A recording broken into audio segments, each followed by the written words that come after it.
Hey everybody, welcome back. This is going to be version 2 of my first video, where I'm just going to go over some of the stuff I've learned in Reaper and some of the lessons I learned from my first video and correct some of those. So I'll just fill you in from where we're at. My band and I, we record on uh, Reaper, our live sessions, specifically our jams. We save those to a Google Drive, and then we can open them and work on them from anywhere. Uh, we do fork them if we're going to put on any effects that we have like paid for or anything like that. If we use VSTs that the other guys don't have, just so that we can keep it pretty clean and that nobody is having to go buy something because somebody else used it, right? On this track, I've loaded it into Reaper. I have increased some of the sample waves, the sizes, by holding down Shift and then pressing arrow up and down. As you can see there, just helps you kind of learn and see what's coming up on that track. I've grouped all of my drums. Each drum is individually mic'd into one master drum track here, which makes it easy because I can either mute it or solo it specifically, so I can hear all the drums or and I can add effects just to this track that will affect all the drums. But I tend to like to set effects chains on on the single drums. So the other thing that I have going on is I do have an effects chain for the guitar, and that's just a EQ with the basic 11-band Marshall stock, which sounds great to me, so I just use that. And then some reverb just to kind of spread out the sound and make it sound a little bit fuller. So last time I played the track and did not turn up the desktop audio enough.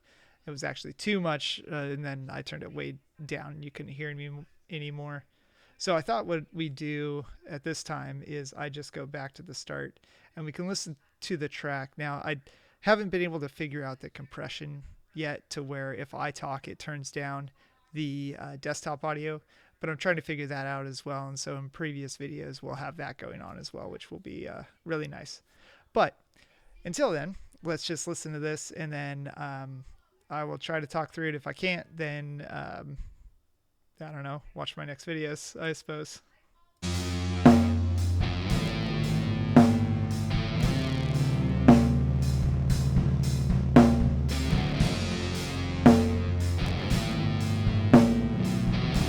So the drums are a little bit loud here, so what I think I'll do is just turn them down a little bit.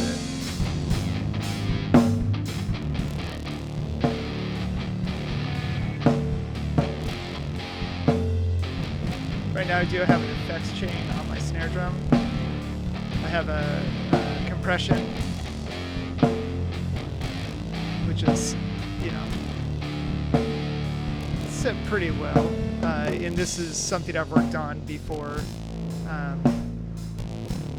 doing this track and just followed a guide on how to set up compression on each thing. I have an EQ that I've kind of played around with, took out some of the cymbal sound from it, and then lowered a little bit of the bass, because where I have my mic right now, it was picking up my bass drum a little bit, and so I just wanted to kind of drop that out just a bit. As you can see, it's the real low end. And then finally just some reverb on it, just make it sound fuller again.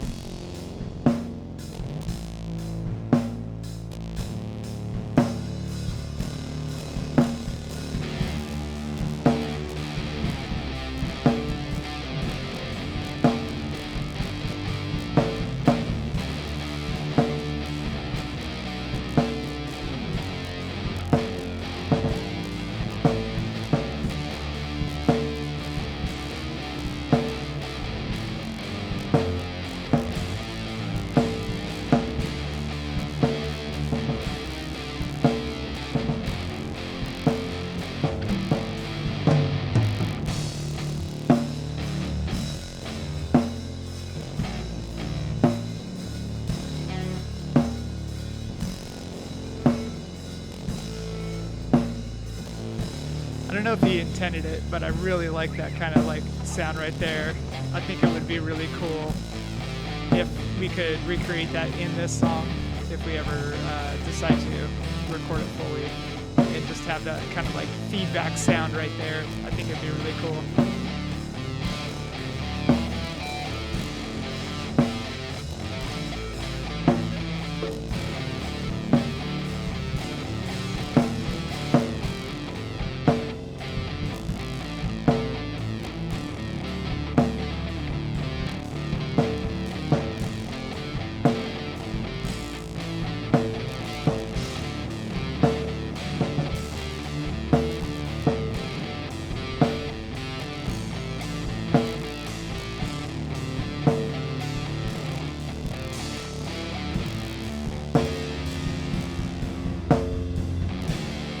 One thing I'm noticing is I don't think I play the high tom at all.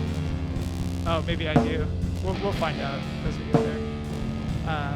It could just be picking up other drums, but I don't remember playing the high tom. So I think I would just take that track fully out.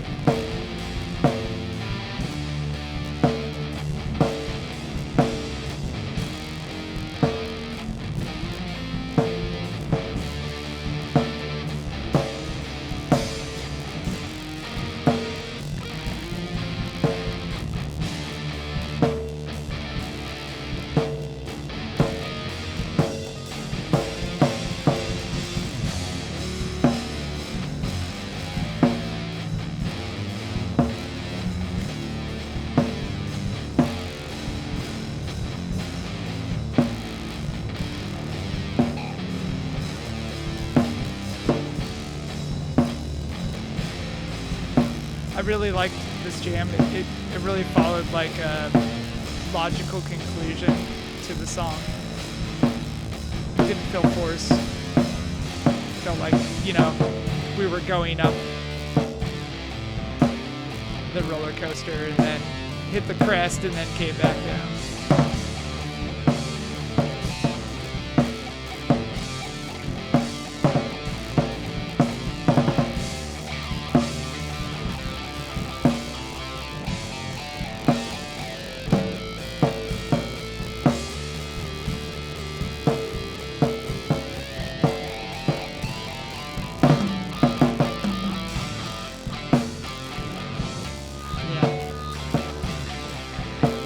I don't think I use this at all.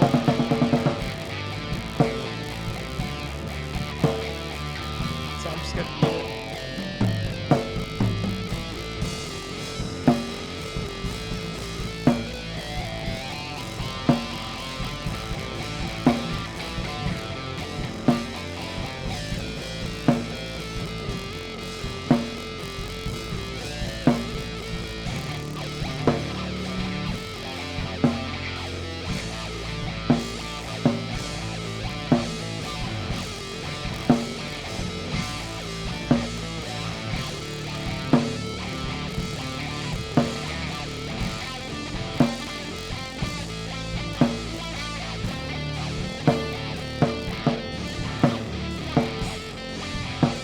I was trying to remember which microphone is inside and outside my drum, my bass drum. I'm sure this one is outside. These peaks are so small. And this one's picking up the inside here. So I think what I'd like to do is take some time with the bass drum here and get some effects on it. Now, I've done a little bit on this before inside of here. Let's see. So I'll do some EQ. And we will just do a default kick that ups the low end quite a bit, drops a little bit out of that snare range, so it's not picking up the snare, and then puts on some limiters as well, or not limiters, but heightens the high end a little bit as well. And so if we, let's just solo the bass drum as we listen to this. So you can start to hear that kick a little bit. I'm actually going to pump this up a little bit more.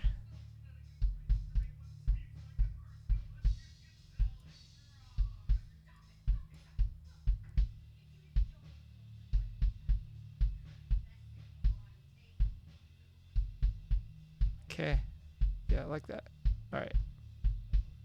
So let's add some compression.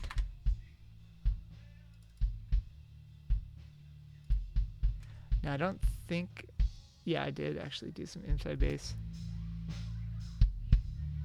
Yeah. So this one, what I did is, I can show you real quick. So let's delete this track. So if we add the compression back, so we want to increase the ratio to quite a bit, and then we're going to drop this down until we get to about 4.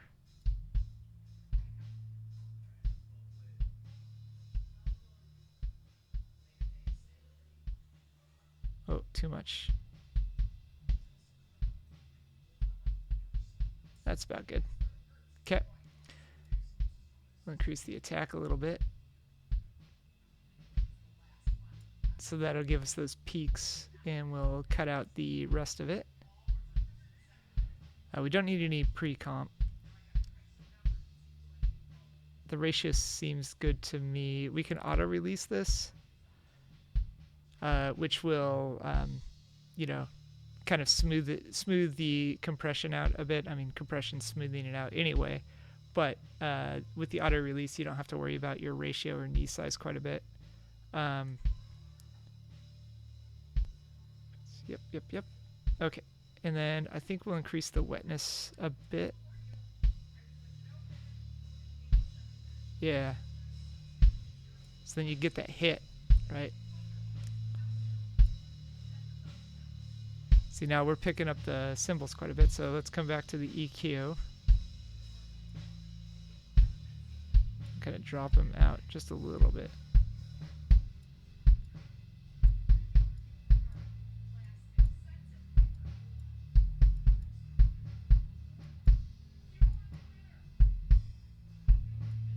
Let's move 7 up here a little bit. No, I think 7 right there is good.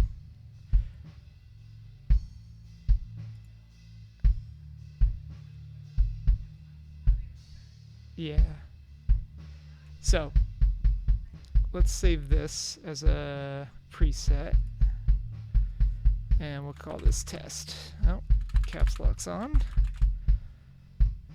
So save that, and we'll see how close I got to my other one.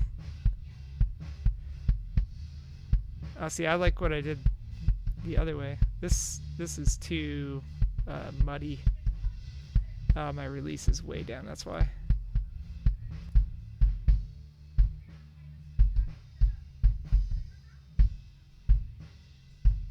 Okay, I like that. Okay, so we've got EQ, we've got comp. We could add some reverb on it, but I find that there's really no reason to.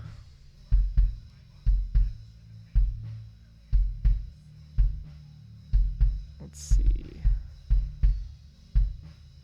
Here's some kick reverb. Yeah, it's too, especially with the built-in one, it's too bouncy for me. I suppose I could drop the room size.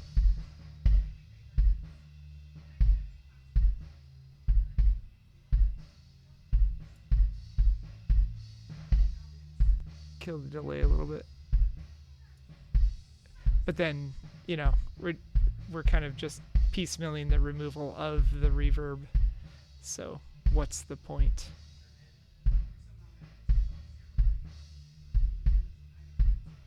We can keep it on there. Let's see, let's save this as a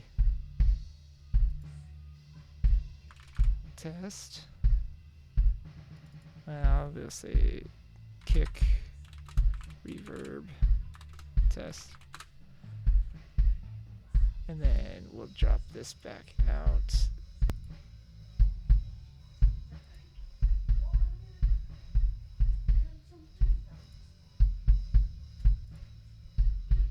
Yeah, adds a little bit more depth to the sound. I like it. Okay. So let's go back real quick, and then we can listen to everything.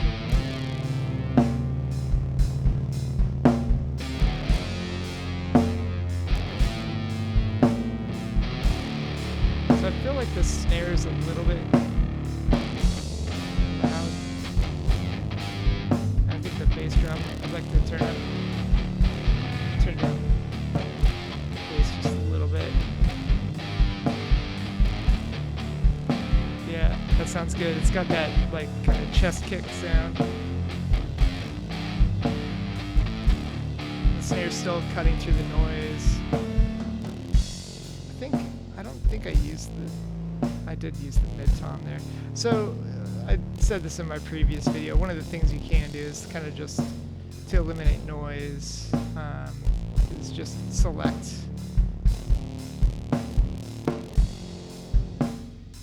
what you're not using there, and then you split your items at time selection, and then you should have essentially 2 tracks on your one track, and you can just delete that. So now it's not picking up any of the noise. The overheads are kind of what's picking all that up. I'm gonna get rid of the second bass drum track. It's not doing anything.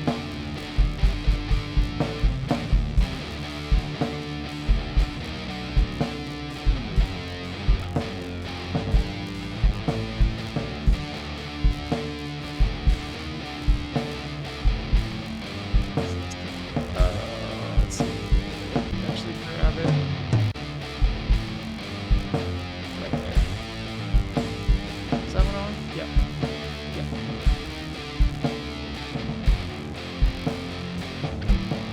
Alright, so we will items and cursor. Oh, undo. Split items at time selection. Delete that. That should be good.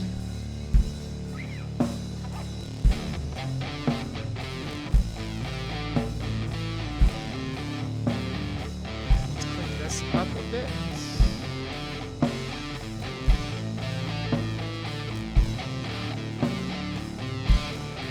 There.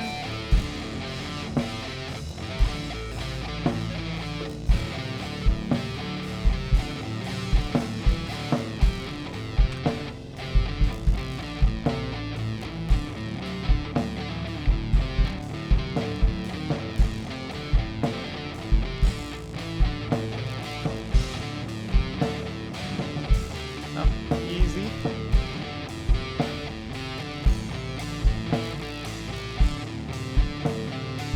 This technique, absolutely not worth it if you're going to, if you have a lot of toms playing. So let's cut right there.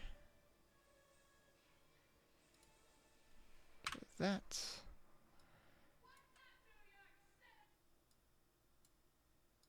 Let's go here.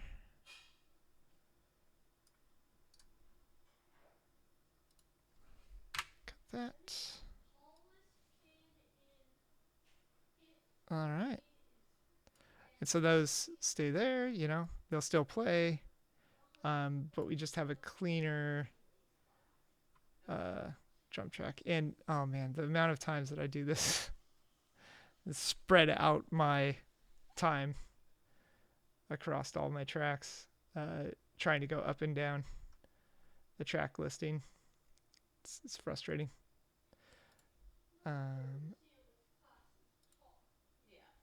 No, that's not the one I want. No, I don't care about wiring. care about reach and render.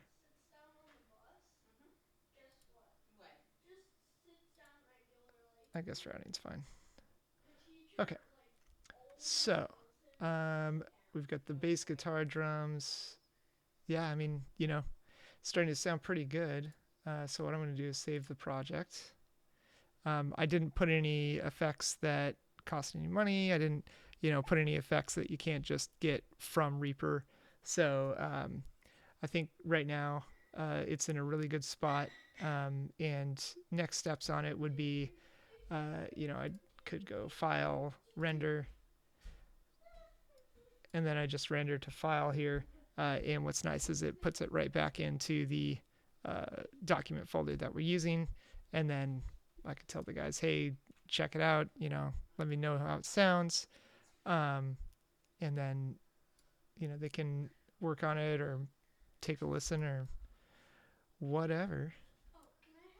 But finding a lot of joy in this. And I just want to thank you all for listening and,